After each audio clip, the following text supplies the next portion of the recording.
What's up, everybody? Welcome into the Pack a Day podcast. I'm your host, Andy Herman. You can follow me on Twitter at Andy Herman NFL. What a fun, exciting, fruitful, eventful day for the Green Bay Packers on day 2 of the NFL draft on Friday. Thankfully, we had a little bit less drama. Certainly, there's still a little bit of a cloud hanging over everything, but not much mention of that entire situation for the most part on Friday. And instead, we got to enjoy the NFL draft and the players that are coming to Green Bay in the form of Josh Myers, the center from Ohio State, and Amari Rodgers, the wide receiver from Clemson. So let's jump in right away and start reviewing those two players and what they're specifically going to bring to the Green Bay Packers, starting, of course, with center guard Josh Myers out of Ohio State, 6'5", 310. Let's start with maybe a little bit of the elephant in the room. I know as we're looking at the draft board, we see a player out there, Creed Humphrey, insanely athletic player, University of Oklahoma. Most people know him by name, very recognizable. People see him in first-round mock drafts, and they see that, and they immediately cling to that player. Also, same time, local sort of hero, Quinn Miners from UW-Whitewater, who's projected as a center in the NFL, also on the board. And meanwhile, Josh Myers, center out of Ohio State, not a ton of buzz. You don't see him in the first round of mock drafts. Maybe you see him in the second or third round. A lot of people not doing a ton of research on a Josh Myers. So they look at the board and they say, would love Creed Humphrey here, would love Quinn Miners here. And then all of a sudden they look at, the same position, Packers actually go center, and it's Josh Myers. And what happens is, especially as this is such a mock draft industry, is so many of those mock drafts are first round mock drafts, right? So who are the players that you consistently and constantly hear about? Those guys that are in the first round of the mock drafts. And as I mentioned, Creed Humphrey, a player that definitely hears his name or saw his name in some of those first round mock drafts towards the end of the first round from time to time.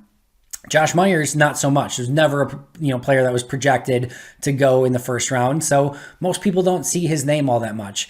But make zero mistake about it, that does not mean that this is not a very good pick for the Green Bay Packers. And I, for one, really like Josh Myers, even compared. I liked him better than Quinn Miners, no question at all there. And Miners is really good, and I think he's going to be a fun player in the NFL. I think where he went in the third round is much more indicative of his value in this draft, not towards the end of the second round. And then, Creed Humphrey or, Josh Myers, if you asked me prior to the draft, no, green and gold tinted glasses, who I would have went with, I probably would have went with Creed Humphrey if I'm being totally transparent, but it was insanely close, and it was much, much more of a competition between the two than I think a lot of people may have expected. Obviously, they go back to back, and Green Bay liked Myers better, and I have zero issue, and I mean zero issue with that evaluation in any way, shape, or form. I actually watched these two players back to back, and Creed Humphrey, incredible movement skills, right? But that is not the be-all, end-all for center. And you look at, his run blocking in general, but Pro Football Focus, when his run blocking was very, very poor compared to the rest of the prospects in this class when it came to run blocking. And there are some unique things with Humphrey. His snaps weren't always accurate. He's also a left-handed center. That may not seem like much, but when you're under center, especially when you're Aaron Rodgers and been taking right-handed snaps your entire life, there is a bit of nuance there. And even when it's coming out of the shotgun, it can come out a little bit differently as well. So there's definitely some things there. Also, if you're just comparing this apples to apples, Josh Myers, much bigger player, much more physical player. He's not like the most physical guy in the world. This isn't a mauling interior offensive lineman that you're going to see in a power offense. But again, he is 6'5", 310, much bigger hands than a Creed Humphrey. What does hand size have to do with this? When you get your big mitts on an interior defender, the bigger the hands you have, the better. It gives you more strength and grip to get under pads and really start controlling an offensive lineman. That's a huge advantage here for Josh Myers. When I turned on the tape of Myers, I immediately started watching him play, and I said, this is a guy that Green Bay could plug in at center for a decade. Like that's your guy.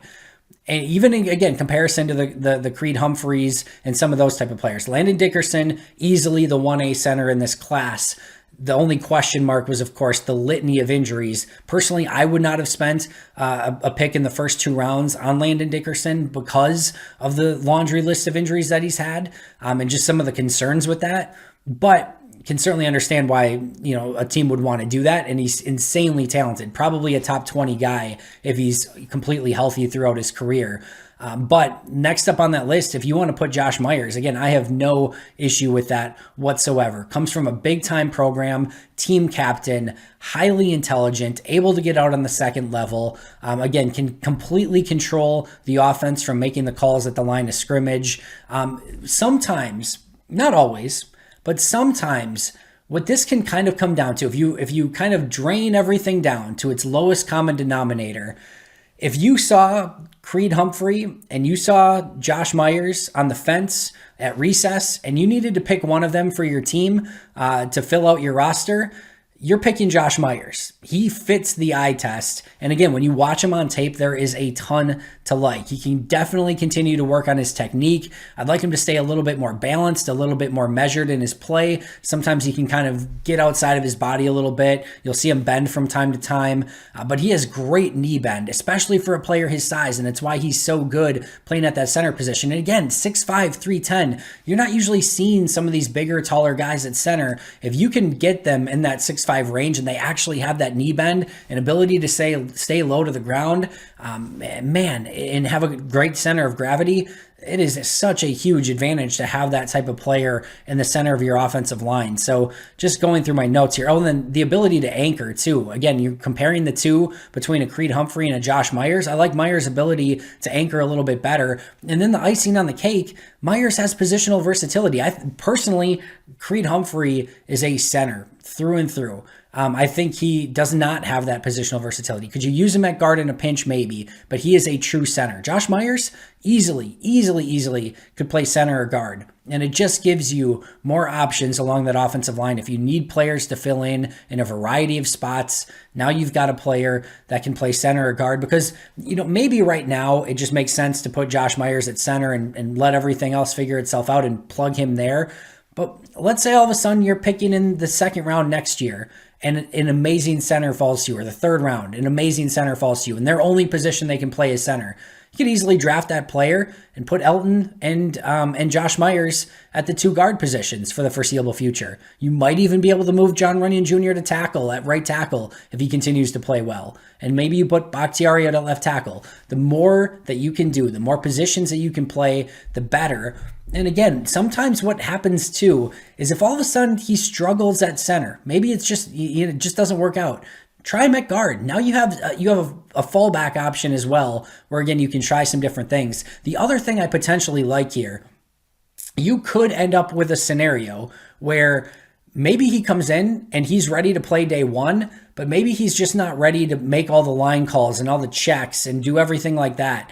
So maybe, just maybe, you have Lucas Patrick or Elton Jenkins play center this year, and you give Josh Myers a year just to play guard and not have to do all the mental stuff. Let's just let you play first. Let's let you get the basics of playing in the NFL on the interior of the offensive line down. And then once you have that next year, maybe once you're ready to take that next step and make all the checks and the calls and the blitz, everything, then you are ready to play center. So you could evolve him around, along in that same, kind of pattern too. Last thing I'll say about Creed Humphrey, Garrett Bradbury, the center from a couple of years ago, goes to Minnesota. Loved him coming out. Amazing movement skills. Didn't exactly have the anchor. Didn't exactly have the weight and the strength. And we saw what can happen in that situation. It has not turned out great overall for the Vikings as a center.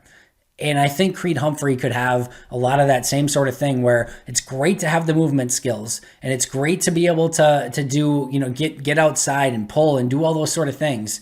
But it's so much more important that you've got a little bit of weight in the seat of your pants. You can sit down, you can anchor, you can bend, you have the strength, the big hands. And to me, again, when you're picking apples to apples, and even honestly, the more I think about it, the more and more I like Myers potentially over Creed Humphrey. Again, those two go back to back. Humphrey gets taken one pick after, goes to the Chiefs. That's going to be a really interesting thing to look at. As we look at the potential offensive line for Green Bay, a long time to go here. There's going to be a ton of mini camps and OTAs and training camps. But if David Bakhtiari's out, in my opinion, you now have the ability to go Elton Jenkins at left tackle. You can go John Runyon Jr. at left guard. You go Myers at center, Patrick at right guard, or maybe flip those two if you need to, and then Billy Turner at right tackle. And you've got 5 starting offensive linemen that are ready to go week 1. And if Bakhtiari's ready to go or when he comes back, Bakhtiari's at left tackle, Billy Turner's at right tackle, Elton Jenkins is somewhere, wherever you want him, probably left guard. And then you've got 3 guys to fight out the other 2 spots between Lucas Patrick, and then Josh Myers and John Runyon Jr. And may the best 2 people win. And then, of course, who's ever left provides a great deal of depth for you as that number 6 guy coming off the bench as well. So really like this pick for Green Bay. Think that this is definitely somebody who has the ability to come in and play right away along the offensive line if need be.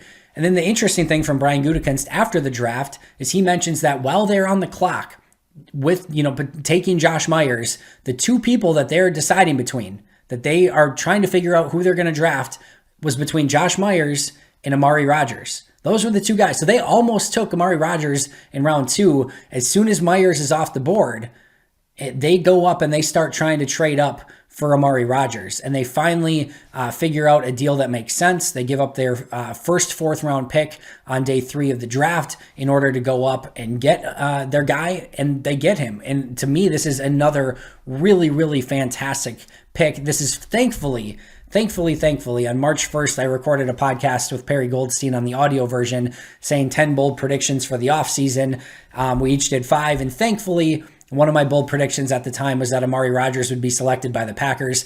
I think I got just about everything else wrong this offseason, so thankfully, I've got one redeeming one here that Amari Rodgers ends up with the Packers. But this one, to me, it definitely goes a little bit outside. They're usually not looking at guys 5'10 or under. Definitely doesn't have some of the usual agility thresholds that, Brian Gutekunst said after I asked him about it, that maybe they don't have a specific threshold. But if you look at their trends, definitely not something that they're generally taking as players with poor agility drills. He just didn't measure great. He was below the 50th percentile in the agility drills. His 10-yard split in the 40 was brutal. His vertical was bad, below 5'10". You look at some of those and you're like, they must have loved him as a player in order to get over some of those things. And frankly, they should have. He is a really, really fun player. Now, he is a slot gadget wide receiver only with some kick returner and punt returner ability as well. Now, I say only.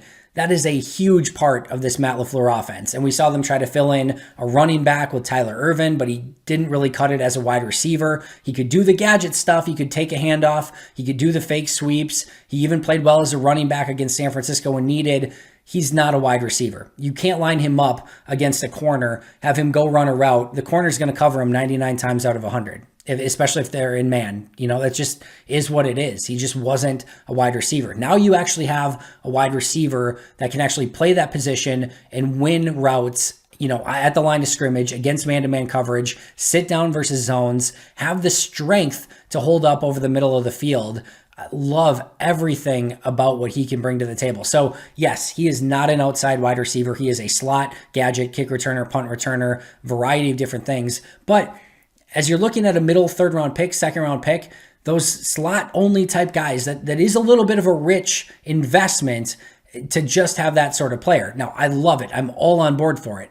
But just know, the reason an Elijah Moore goes a little bit earlier is because you can play him on the outside. Now, the Giants spent a 1st round pick on Kadarius Toney. Now, the difference in athleticism and just pure playmaking ability between Toney and Amari Rodgers is different. And that's why Toney goes in the 1st. But usually, if you're looking at these gadget guys that are going to go in the early 1st or 2nd, high-end speed and usually some ability to potentially play on the outside as well. But I don't care. If Amari Rodgers never plays a snap as an outside wide receiver in his entire career, to me, this is still well worth the price that they paid to get him to play that role, which again is such an important role in this Matt LaFleur offense.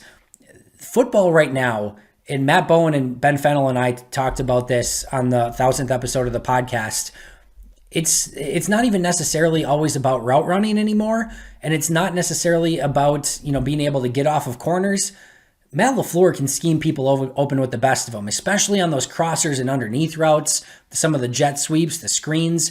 You can get the ball in players' hands, and Amari Rodgers is very dangerous with the ball in his hands. Now, he's not 4.2 40 dangerous, right? He's a 4.5 guy.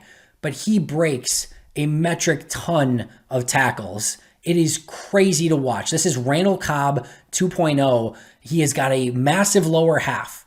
He's small, but he's big. So what I mean by that is from a height stature standpoint, he's a smaller guy, but he is built incredibly thick for his size, very compact. And you watch players just bounce off of him. Jeremiah Owusu-Koramoah, who a lot of people, myself included, thought was a first-round pick. One specific play, he just bounces right off Amari Rodgers in the Clemson-Notre Dame game. I mean, and you see this over and over and over and over and over and over, just running through arm tackles, running through tackles, getting extra yardage. He is really fun to watch, to the point where I absolutely believe that he has some versatility to line up in the backfield as a running back in certain situations if you want, and to even be used some in that type of formation, which just, again, makes Green Bay that more dangerous and give Matt LaFleur that many more options of different personnel packages and groups that he can use. So some of the strengths: built like a running back, plays like a slot wide receiver. They finally have somebody who can return kicks, who can return punts. He's exactly the spice that was missing from this cupboard for the Green Bay offense. They got the big physical outside receivers. They got the alpha in Devontae Adams. They got the speed guy in MVS. They got the possession receiver in Alan Lazard. Equanimous St. Brown can do some of those things. More of a possession guy in Devin Funchess. You've got different flavors of tight ends. You've got your, all-around running back in Aaron Jones. You got your power running back in A.J. Dillon. But you didn't have that slot gadget guy, and now they have it in Amari Rodgers. As I mentioned, breaks a ton of tackles. He's tough-minded. And this is the thing that really stood out. Again, small guy, 5'9". These 5'9 guys, none of them can block. Amari Rodgers can freaking block, and he will absolutely bring it. Now, from a pure physical standpoint, is he going to hold those blocks for an insane amount of time and be an impact blocker? Hell no. That's not his game, right? It's just ultimately, there's certain things you just can't do. But he is a massive effort blocker, and he wins those more often than not. And again, if you're taking Amari Rodgers against some of these 5'10", 5'11", 180 slot corners, I promise you he's going to win those more often than not. And he is going to sustain those blocks because he's very strong and he's very, very aggressive when it comes to blocking, which, again, is exactly something that Matt LaFleur and this offense looks for. Son of T. Martin, former quarterback. And then I think the craziest thing about him, returned from a torn ACL in 166 days. Like, that is absolutely, absolutely beyond insane. Downsides, he had 5 drops in 2020. You will see some concentration drops from him from time to time. He's not an outside wide receiver. He's not a deep threat, not the most explosive guy in the world. He runs with yards after catch and breaking through contact and making plays that way. Again, very, very much like a Randall Cobb. Randall Cobb in more like the latter stages of his Green Bay career, in the fact that, early in his career when Cobb was like a kick returner, punt returner, you saw a little bit more of that explosiveness. I don't think Amari Rodgers has quite that level of explosiveness that Cobb had when he first came out, but a couple years later, as he started to maybe slow down just a hair, I think that to me is the Amari Rodgers, or the Randall Cobb version that Amari Rodgers reminds me of. Could not be more excited about the pick. I thought they had a very, very strong day too. I didn't love any of these guys per se. Like, I didn't go in saying like they got to get Eric Stokes, they got to get Josh Myers, they got to get Amari Rodgers. Like, none of these were like Andy Herman or my guys, like pounding the table for. But all of them I really liked coming out, and thought that all three had the ability to be starters. Certainly Stokes as an outside corner, certainly Myers as an interior offensive lineman, and then Rodgers as a slot wide receiver, number 3, interior, wide receiver, if you want to consider that a starter or not, whatever. But I think he has a massive ability to contribute. And again, probably the kick returner and punt returner from day one as a rookie. Love the fits. Again, you look at what they needed coming in and the positions that they needed. Well, Green Bay doesn't draft for need. They got some pretty big needs. They filled the Corey Linsley gap here with Josh Myers. They never filled Tyler Ervin, Tavon Austin. They never had anyone in the first place, but they lost a couple guys that they tried to have fill that role. Now they have a slot guy.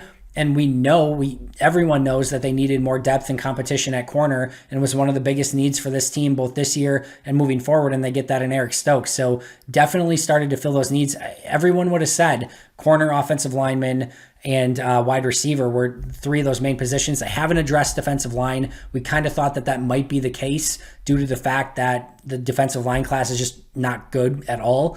But I thought Brian Gutekunst did the best job he could addressing the positions that they needed in those first 3 rounds. If you're interested, Josh Myers is going to wear number 71, the same number that he wore in college, and Amari Rodgers will wear number 8, taking advantage of those new uniform rules.